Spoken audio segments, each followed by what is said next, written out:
Diddy's daughters have finally broken their silence, and what they're saying is absolutely heartbreaking. We're talking real emotion, real fear, and a real cry for help, because according to them, Diddy is not okay. In fact, he's in the worst shape of his life, mentally, physically, spiritually. This prison stint is breaking him down piece by piece. And the shocking truth? He might not make it out. Sources close to the family say his daughters, yes, the ones who always stood by his side even when the world was turning against him. Now we have this third superseding indictment, and this one actually adds 2 new charges and has a little bit of a difference in language. So we're going to break it down, and also we're going to break down the government just filed papers with the court asking to protect the identities of certain alleged victims who plan to testify at trial. Now, to be clear, Combs has always adamantly denied any wrongdoing, the charges, any of the allegations he faces in the numerous civil lawsuits that he faces, and he said he looks forward to his day in court. All right, so I'm not going to do this alone. We have with us friend of the show, former federal prosecutor Nima Rahmani. Nima, so good to see you. Just the person I wanted to talk to about this. We have so much to get into. First, though, you got to talk to me about this. Combs scheduled to go to trial in May, next month, May 5th. Weeks away, really getting to the wire here. Why file this right now? Let's just start there, the timing of it. Jesse, great to be on as always, and I guess better late than never when it are now worried sick. They've been trying to get through to the prison officials, to the courts, to the media. They're saying loud and clear, our father needs help, now. And you know what's even crazier? They're claiming Diddy's health is deteriorating fast. Like, we're talking drastic weight loss, severe panic attacks, paranoia, insomnia, and maybe even something neurological. This ain't just stress. This is something way deeper. We've already produced the evidence in discovery. We've produced the witness statements, the victim statements under the Jenks Act. So Diddy and his team, they have everything because they know the judge is probably going to give them a hard time for this indictment so close to the trial. Now, we know that Diddy doesn't want to push the trial because he's in custody without bail. But typically, if you go to the grand jury this late, this is a very good excuse and a reason for the defense to ask for a continuance. Absolutely, and I think it would have been granted. I really think it would have been granted. Now, not saying that's what they're going to do here, and I'll get into the defense's response or lack thereof, which I think is interesting. But now I want to get into the indictment. So, first of all, this new indictment makes the same overall claim. Quote, for decades, the defendant abused, threatened, and coerced women and others around him to fulfill his sexual desires, protect his reputation, and conceal his conduct. And a prior superseding indictment updated the date range for the allegations against Combs, pushing it back from 2008 to 2004, claiming that between 2000. Some are saying he's barely eating, barely sleeping, constantly looking over his shoulder like someone's out to get him. And maybe they are. Remember, Diddy was used to running the show. A multimillionaire mogul living in mansions, traveling on jets, surrounded by yes men and bodyguards. Now, he's locked in a cage, stripped of everything, surrounded by people who don't give a damn who he is. That fall from power? That crash from the top? It's hitting him hard. Identified as a victim of sex trafficking in count 1 of the second superseding indictment. And if you look at count 1 in the second superseding indictment, which is racketeering conspiracy, it reads in part, Combs then used force, threats of force, and coercion to cause victims, including but not limited to 3 female victims, victim 1, victim 2, and victim 3, to engage in commercial sex acts. In connection with the commercial sex acts, Combs provided the victims with, among other things, monetary payments, career opportunities, and payment of rent and housing expenses. Okay, so again, that was count 1 in the second superseding indictment. But now, Combs is facing a new individual sex trafficking charge against victim 2. And it reads, quote, from at least in or about 2021 up to and including in or about 2024 in the Southern District of New York and elsewhere, Sean Combs, and then it says, recruited, enticed, harbored, transported, and maintained victim 2 and attempted, aided, and abetted, and willfully caused victim 2 to engage in commercial sex acts, knowing and in reckless disregard for the fact that victim 2 was engaging in commercial sex acts as a result of force, fraud, and coercion. Nima, why do this? Why create this separate charge for victim 2? Jesse, the reason you want to create a separate charge for victim 2 is because you have that and language. And again, I'm not saying this is... And his daughters are watching their father crumble in real time. And they're begging the world to pay attention. They say the prison isn't doing enough, that he's not getting proper medical attention. One source even said that Diddy collapsed in his cell last week and wasn't seen for hours. No emergency call, no ambulance, no press release. Just silence. Like they're trying to keep it quiet. And let's talk about that silence for a second. Diddy's inner circle? Really out of an abundance of caution. So Can I just stop you right there? What happens if the jury selection, jury instructions, jury, even though it says victims 1, 2, and 3 in this racketeering count, if you find that he sex trafficked either 1 or 2 or 3, he's still guilty of it. Couldn't they say that? Or you need this separate charge? You can absolutely address this issue in the verdict form. Doesn't necessarily need to be split up in the indictment. For some reason, maybe there was just a different story with respect to victim 2. Victim 1, we all believe, or at least I believe, is Cassie Ventura, right? That's fair. So, that's fair. Yep. I think, and then victims 2, 3, and 4 now, or witness 4, who's going to testify. We don't know who they are, and we're going to talk about it. I'm sure they want to remain anonymous, or at least be identified by just their initials. So, to the extent that victim 2 has a different story than Cassie Ventura, obviously Cassie Ventura was in a long-term relationship with Combs, spanning more than a decade. We've all seen the video from the hotel here in Los Angeles that CNN was able to obtain. Probably victim 2 has a different sex trafficking story, and I think that's why They've gone ghost. Not a word from the team that used to flood Instagram with curated family photos and luxury vacations. Nobody's saying a word. Not even the lawyers. Which tells us one thing. Whatever is happening in there, it's bad. The daughters have reportedly written letters, made calls, even reached out to the press, pleading for a proper health evaluation. They're saying this is cruel and unusual punishment, that regardless of the allegations, no man deserves to be left to die in a cell. Worker and wasn't necessarily someone that Combs was in a long-term relationship with, may be better just to separate her story out so she can tell it, and it's not. And in order to get a conviction against them, why not include this at the second superseding indictment? I mean, they could have made that a separate charge. Why wait for this one? Was there additional evidence that they look back on and said, maybe we weren't as clear as we could be? Why not just do it? I think it was at the beginning of March when the second one came out. I think that's probably it. They're preparing for trial and they're saying, you know what, maybe we pled this in a way that we shouldn't have.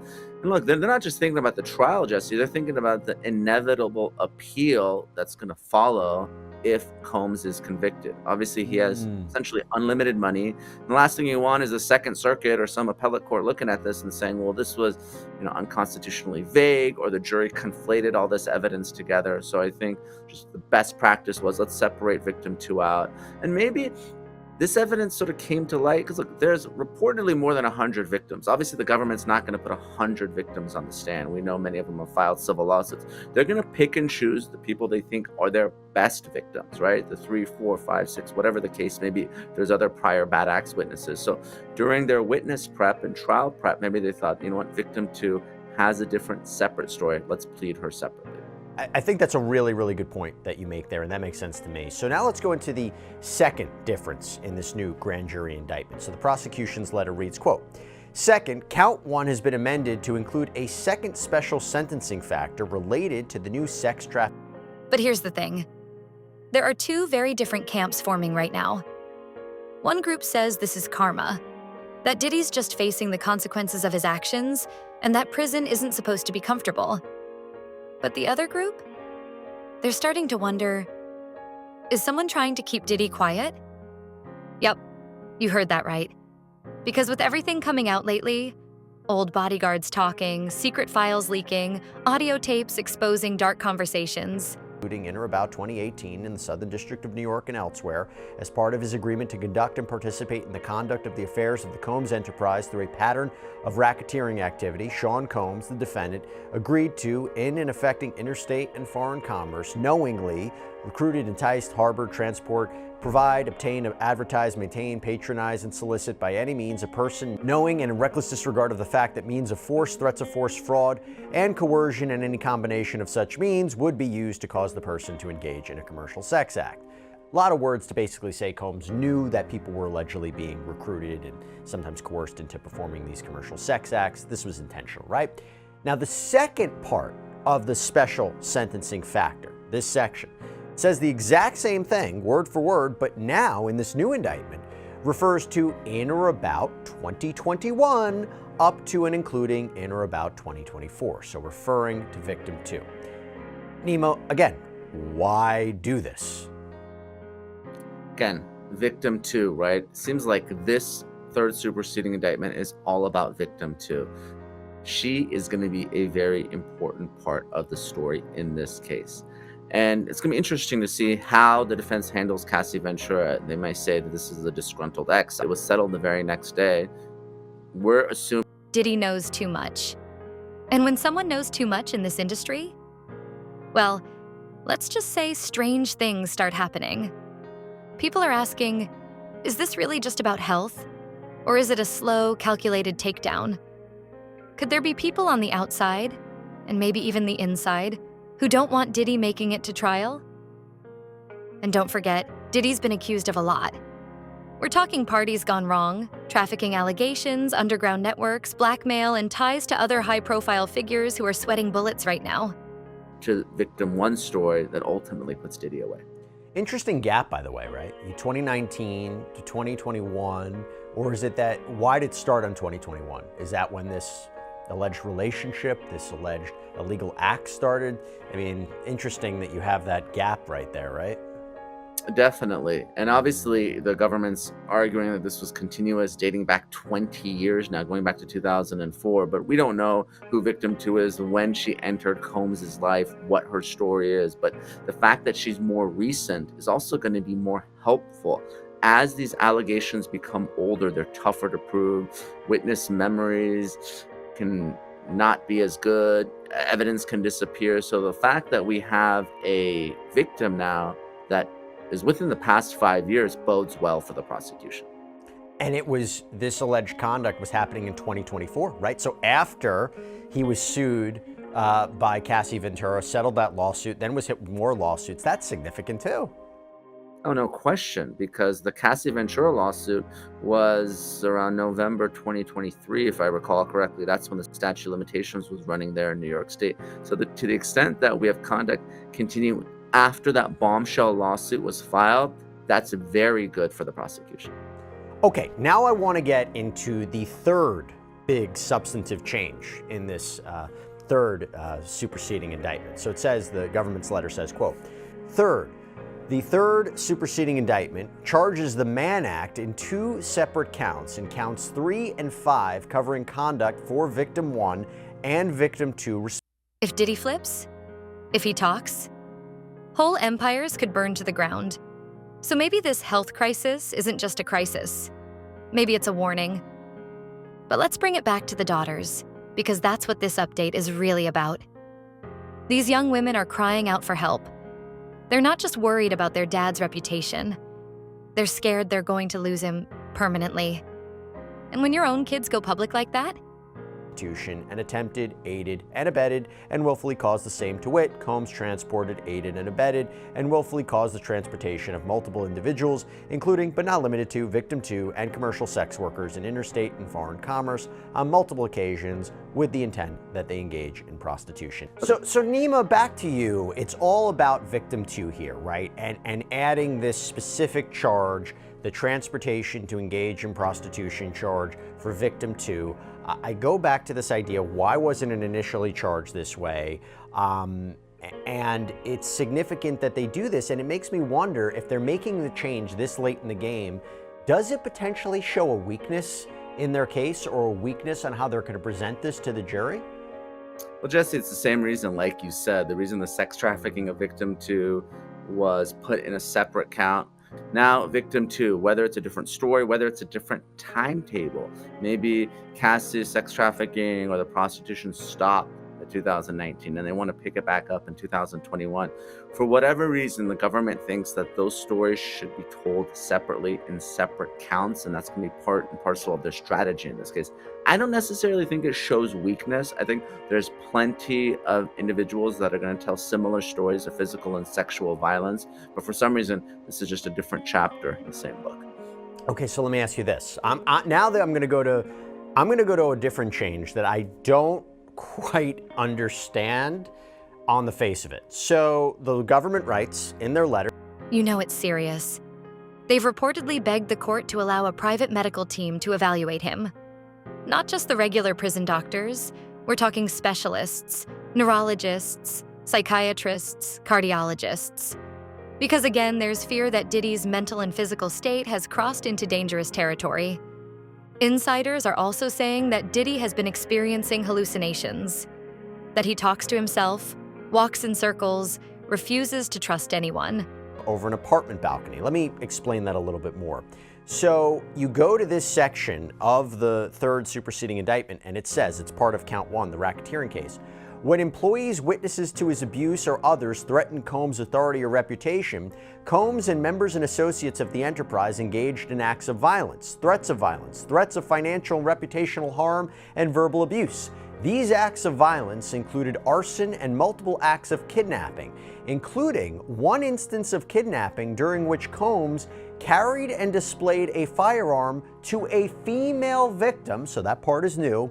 In addition, on multiple occasions, Combs threw both objects and people, as well as hit, dragged, choked, and shoved others.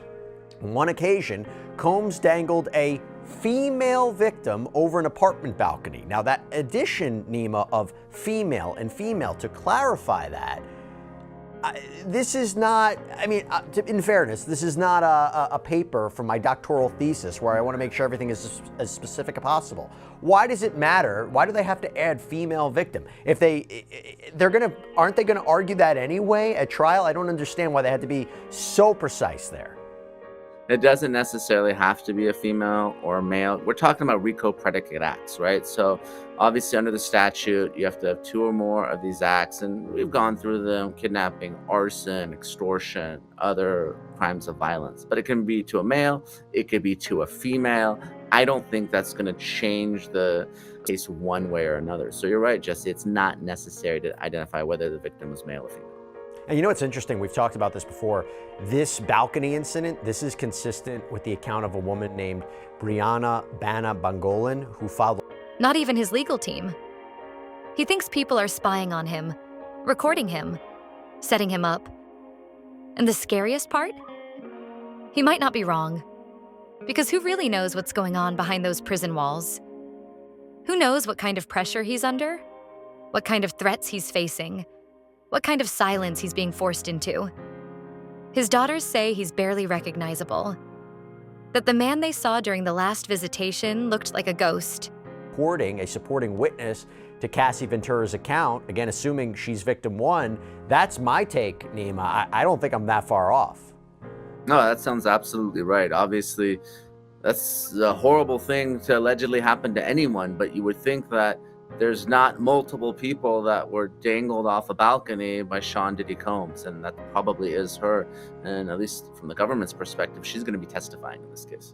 Now, you mentioned this before. At the end of the letter, the prosecution says it's produced all discovery and Jenks Act's material, which is, basically the statements of government witnesses who are going to be testifying, which isn't affected by this new indictment because it seems to concern the same two victims. And the letter also notes that the government doesn't expect this third superseding indictment to affect existing pretrial deadlines. You mentioned it before that Combs is looking to go to trial as immediately as possible, try to, get an acquittal, try to get out of there. But I wonder, is this fair to the defense? Is this trial still going to happen May 5th? I do think the trial is still going to happen May 5th because ultimately, Jesse, we know it's the defendant's right to a speedy trial, and the defense is going to ask for a continuance. If they say, listen, you're dropping this on us at the 11th hour. If they don't make the request for a continuance, then the judge is going to keep the trial date. So now I have one final thing I have to ask you about. This is putting aside the third superseding indictment. So the government filed Hollow, sunken, broken. This is a man who once ruled the charts, the red carpets, the boardrooms. Now he's clinging to life and possibly reality in a cold, isolated cell. And the only people still speaking up for him? His daughters. Love him or hate him, this is the reality right now. Diddy is suffering. His daughters are desperate. And if someone doesn't step in soon, can't elicit personally identifiable details of them when they have an opportunity to cross-examine these witnesses, that the court seal certain exhibits to protect their identities. And really what the prosecutors highlighted was that their testimony is going to be extremely sensitive and personal. I mean, think about what they're going to be testifying to, and that this will cause them embarrassment and anxiety and social stigma if their identities are revealed, both for them and their families. And the prosecution supports that with a legal argument. For example, they say the confrontation clause may guarantee defendants a right to cross-examine and confront their witnesses or confront the government's witnesses, but it's not absolute. And the prosecutors even cited the Ghislaine Maxwell case where victims were allowed to testify under pseudonyms. Nima, good argument? It's an okay argument, and it's really up to the discretion of Judge Subramanian, but there's a presumption that trials in this country are public and they're accessible to the public, and really testifying under a pseudonym or filing documents under seal, that's the exception rather than the rule. Now, under the federal rules, judges do have a lot of discretion, and they look at factors like potential harm to the victim, the sensitive nature of the testimony, but ultimately, we're talking about a criminal trial, and I respect victims, but the person that probably has the most rights here is Sean Diddy Combs, and to the extent that we might be looking at a full-on tragedy unfolding right before our eyes. So here's the real question. Is this justice, or is it something else? Let us know what you think in the comments. Should Diddy get better treatment, or is this just the price of power gone wrong? Either way, don't forget to like, subscribe, and turn on those notifications, because this story is far from over. And we'll be right here bringing you every jaw-dropping update as it happens. I mean, they know who these people are. Why do they want them to not have to testify under pseudonyms? Why does that affect their case? For the same reason why Combs' civil defense lawyers, they're trying to out and identify the victims. And the judges in those civil cases have ruled, at least some of them, that the victims, that they want to proceed with these allegations against Combs in civil court, where we're just talking about money, they do have to identify themselves. And not only is he a civil defendant, but he's a criminal defendant. And to the extent that the defense makes a colorable argument that this affects his ability to try the case fairly. Right. And obviously we all know about the Sixth Amendment confrontation clause. I do think on balance, judges tend to side with the defense here, especially when they know an appeal is inevitable. And I agree. So there's a number of civil cases that we've seen where the judges have said you have to identify yourself. And I think the fair argument is you're the one who filed the lawsuit. You're the one who made it public. The defendant has a right to know who you are. And yes, from a defense point of view, if you're putting the pressure on them to identify themselves, they may drop the lawsuit. They might not want to continue. It is different in a criminal case. Assuming for a moment that these other alleged victims didn't file lawsuits against Sean Combs, they're not choosing to be government witnesses. I mean, maybe some of them did, but they're subject to a subpoena, right? If they say, hey, we don't want to testify, government, can't the government come back and be like, too bad, you have to, no? Of course, government can compel their testimony. Obviously, they're going to have a much stronger argument if they haven't filed a civil lawsuit, they've never identified themselves, they don't want to testify. I'm sure that's something the judge would consider. It's just, again, yeah. I understand the argument. Stay tuned. Expanded segment. But hold on, because this story goes deeper than even his daughters know. Some insiders are whispering that Diddy's behavior might not just be about prison stress, but a full-on mental break. One former associate claimed that Diddy recently asked for a room to be swept for bugs in a maximum security prison. Another said he refused food for 3 days, claiming it was poisoned. Is he paranoid? Which is apparently an anti-nausea medication. Now from there, Manzaro claims that he woke up at Mejia's place in Deerfield Beach, which is about 30 miles away, and he claims that is where he was held against his will. He claims he witnessed a man identified as Omar Bravo deliver cocaine and meth to Mejias, And Brendan Paul was there, quote, appearing nervous and sat with a motorcycle helmet in his lap. Again, very specific details.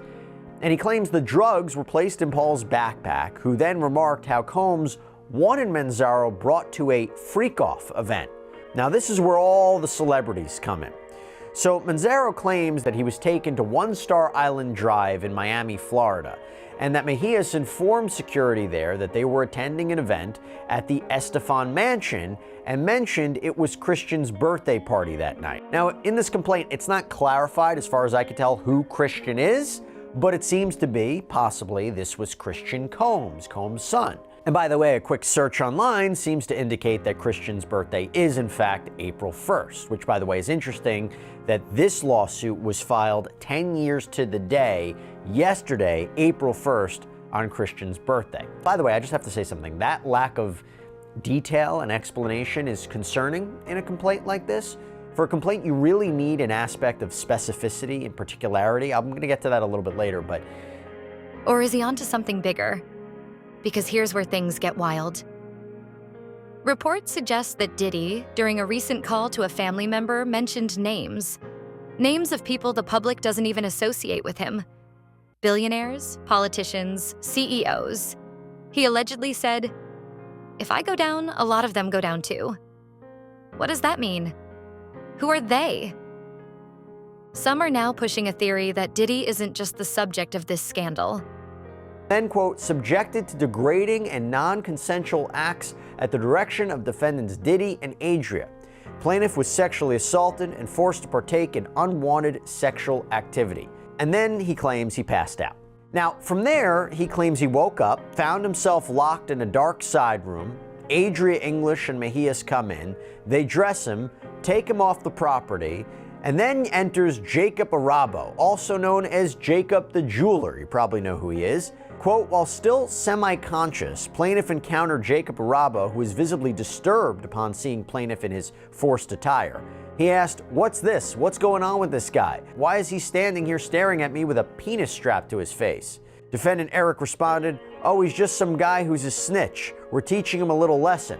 Defendant Emilio intervened, instructing Defendant Eric and Boney Rivera to move the plaintiff out of Jacob Arabo's sight. Gloria Estefan again pleaded for an ambulance to be called, but Defendant Emilio silenced her and shoved her into the crowd. Upon leaving the event, plaintiff overheard Defendant Diddy ask Defendant Eric, "You're going to be getting rid of him, right?" To which Defendant Eric responded, "Yeah, I'll be taking care of that." Following this described freak-off event, Manzaro claims he was taken back to that house where he claims he was originally. He might be a key, maybe even the keystone, to unlocking an entire system of elite corruption. He's long been rumored to be part of secretive parties, Hollywood inner circles, and off-the-books business dealings that involve way more than just music. This is where the idea of a cover-up starts to gain serious traction. Imagine this: a high-profile figure like Diddy, crumbling mentally, physically, emotionally. And instead of getting help, he's being silenced. Slowly. Member later inquired about how plaintiff was kept unconscious. Defendant Eric responded, xylazine, trank. Now again, I have to say, I struggle with the question of how he knew that this was allegedly said. Did he overhear it? Okay, that's a possibility, but could he, through these alleged beatings and druggings? And that's going to be, I imagine, a difficulty for him in pursuing this case. Now, Manzaro claims as a result of all of this, he suffered physical injuries, internal trauma, groin damage, sexual maiming, hernias, and he claims he can prove this through documented evaluations from a urologist and a surgeon. But then Manzaro alleges that Eric Mejias would continue to harass and intimidate him in the years following this attack, including issuing death threats and threats to kidnap Manzaro's son. And Manzaro believes that this was all to keep him quiet. And he even claims that surveillance footage and police reports confirm attempts by Mejias to approach Manzaro's property. And this is where things take another turn. And this is for all you true crime enthusiasts out there. Why? Because Manzaro claims, additionally, a hitman named Sigfredo Garcia, who's now serving a life sentence in an unrelated murder, was in plaintiff's alleyway. A police report was filed corroborating this encounter, seen as an associate of defendant Eric was captured on. Carefully, intentionally. Legal experts are saying that if these medical conditions are ignored, his lawyers could claim mistreatment and even challenge the conditions of his incarceration. But even that process takes time, and time may not be on Diddy's side. Meanwhile, the public is growing restless. Social media is ablaze with theories. Some fans are rallying around the daughters, demanding transparency. Others say Diddy made his bed and now has to lie in it. But one thing's clear. No one really knows what's happening behind closed doors. And it's not just the fans. Journalists, podcasters, even former collaborators are starting to dig. Old photos are resurfacing. Cryptic tweets are being decoded. Lyrics are being reanalyzed. Everyone's trying to piece together the puzzle that Diddy left behind. And all while this is happening, his daughters continue to speak out. One of them allegedly told a friend, "He's not the same person anymore. I don't even know who I saw last week." That kind of pain, that kind of helplessness, it's real. And it's loud. Now the pressure is mounting, not just on the prison, but on the system. Because if Diddy collapses behind bars, if he dies under mysterious circumstances or worse, if he simply disappears into insanity, the backlash will be nuclear. And the one thing nobody's talking about yet? What happens if he survives this and talks? Because if Diddy does make it through, if he comes out the other side of this storm, he might be the most dangerous man in Hollywood. Not because of what he's done, but because of what he knows. So ask yourself, is this about justice, or is it about control? Whatever your take, this story is only heating up. Hit that like button, subscribe, and stay locked in.